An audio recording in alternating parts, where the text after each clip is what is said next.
The water is wide, and I can't get over. Neither have I got wings to fly. Go and get me, oh, some little boat, for to carry over my true love and I. These are the words of an old folk song entitled, "The Water is Wide." It is the song and story which I will share with you today as the Pastoral Harpist.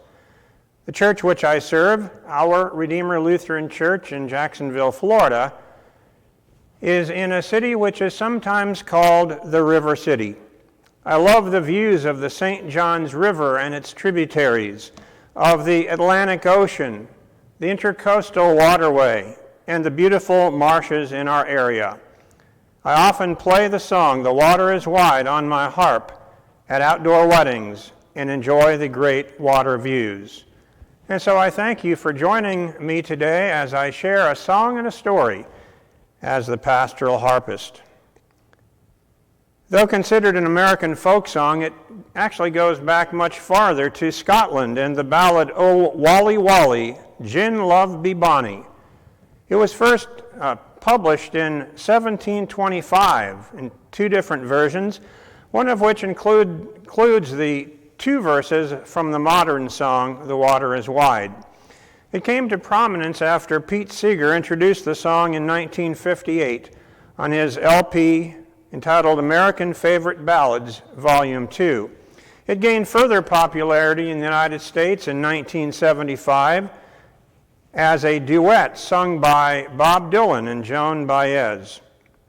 A 1974 movie called Conrack starred John Voight and is based on the extraordinary memoirs of teacher Pat Conroy. In 2006, a remake of this movie was released under the title The Water is Wide. Both films tell of Conroy's experiences, and I quote, "As the only teacher in a two-room schoolhouse working with children the world had pretty much forgotten. It was a year that changed his life, and one that introduced a group of poor black children to a world they did not know existed. Yamacraw Island was haunting, nearly deserted and beautiful.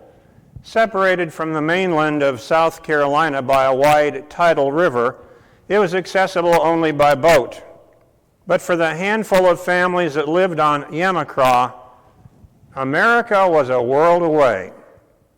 For years, these families lived proudly from the sea until waste from industry destroyed the oyster beds essential to their very existence. Already poor, they knew that they would have to face an uncertain future unless somehow they learned a new life.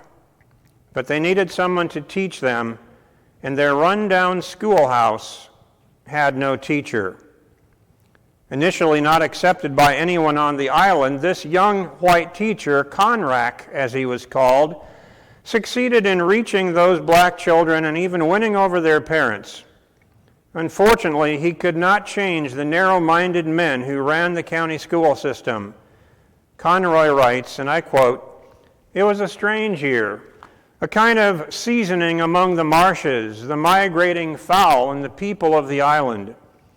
I had to write this book to explain what happened and how it affected me.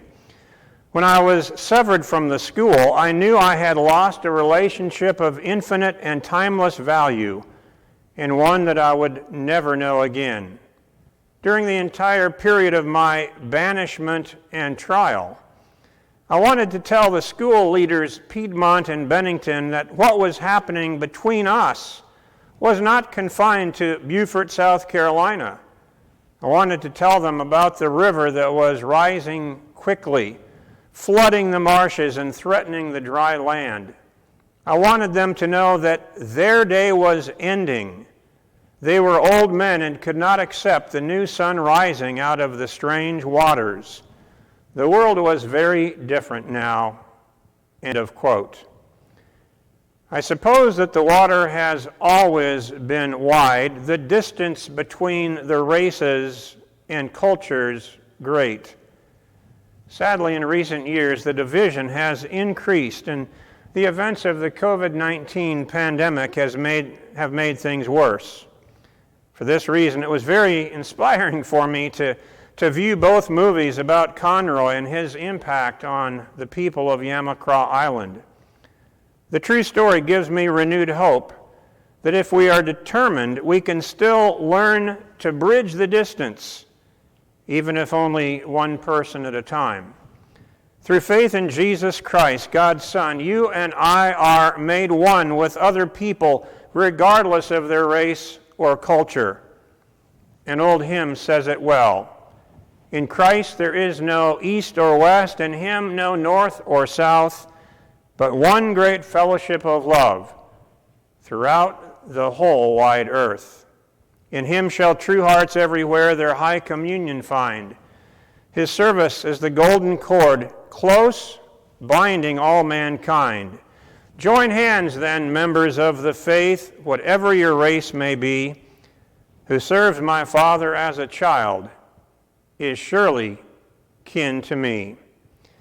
The book of Revelation, chapter 14, tells us, Then I saw another angel flying directly overhead with an eternal gospel to proclaim to those who dwell on earth, to every nation and tribe and language and people.